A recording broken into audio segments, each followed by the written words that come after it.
Bonne nouvelle pour la rentrée académique 2022-2023, l'École supérieure d'administration, d'économie, de journalisme et des métiers de l'audiovisuel ESAE vous ouvre les portes de ses différents sites. À Gbedjourmende, à Bomé-Calavi, à Kpakpa et même à Parakou, l'université ESAE vous offre des bons d'études et des demi-bourses dans toutes ses filières en licence 1, 2 et 3. Et pour les 100 premières inscriptions en master 1 et 2, bénéficiez des demi-bourses. Nouveau bachelier, vous avez au moins la mention assez bien. Inscrivez-vous vite à ESAE et bénéficiez d'un bon de 50 000 francs CFA. Étudiants, étudiantes et nouveaux bacheliers, payez 200 000 francs CFA en sciences de gestion, sciences économiques, sciences juridiques et en administration des affaires en licence 1, 2 et 3 et 500 000 francs CFA en master 1 et 2, 250 000 francs CFA en administration générale, administration des finances, journalisme et métiers de l'audiovisuel en licence 1, 2 et 3 et 600 000 francs CFA en master 1 et 2. Alors, inscrivez-vous vite et profitez des offres exceptionnelles mais également d'un enseignement de qualité à l'université d'excellence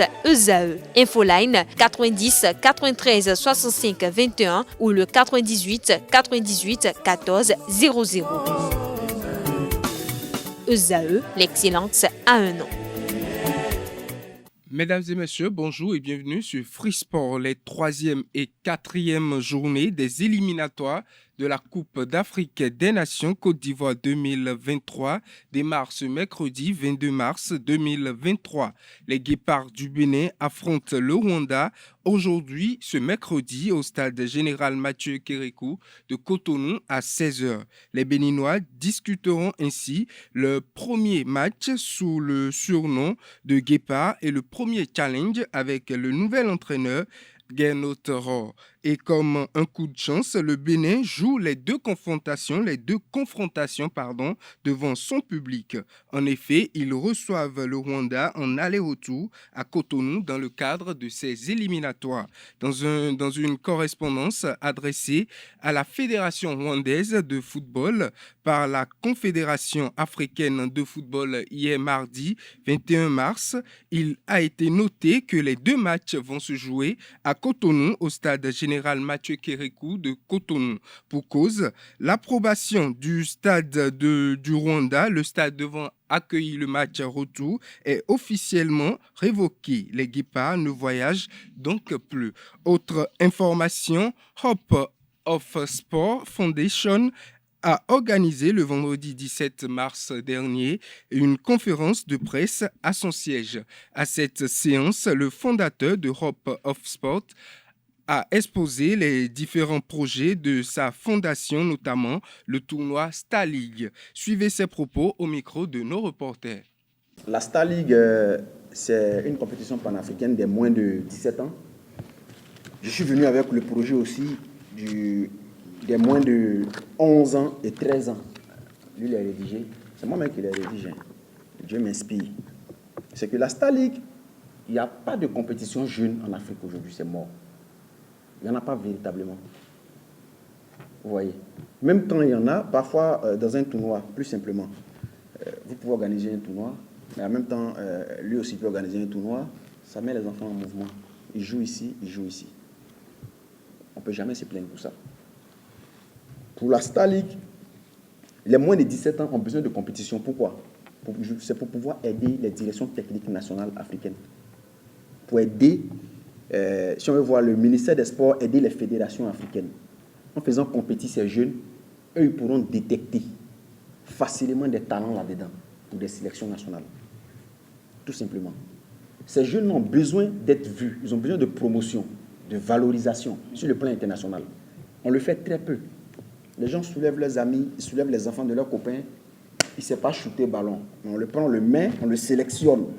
Or, les talentueux sont dans les villages d'à côté et tout ça. C'est des milliers de vastes campagnes pour introduire ceux-là. C'est pour eux la Star League.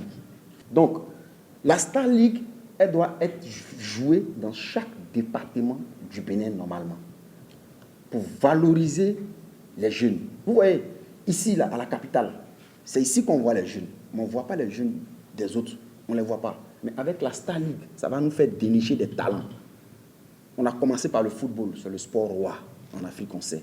Mais normalement, dans le plan, il y a basketball. Celui de la Guinée, je lui ai demandé de commencer par handball, basketball et autres. Parce que tout le monde a commencé par football.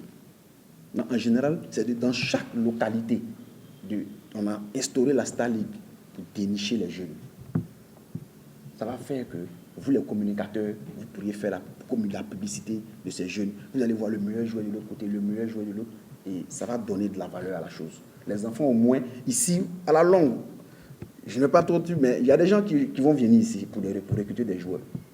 Vous voyez, personnellement, je le fais, mais je préfère mettre ça en arrière. Mais je veux étendre la chose, pas à mon niveau. Si je la mets à mon niveau, je l'ai limitée. C'est pourquoi elle est internationale. Parce qu'on souhaite que des jeunes Béninois sortent d'ici pour devenir de grands sportifs. C'est la vision de la chose. Et c'est pareil pour chaque État africain.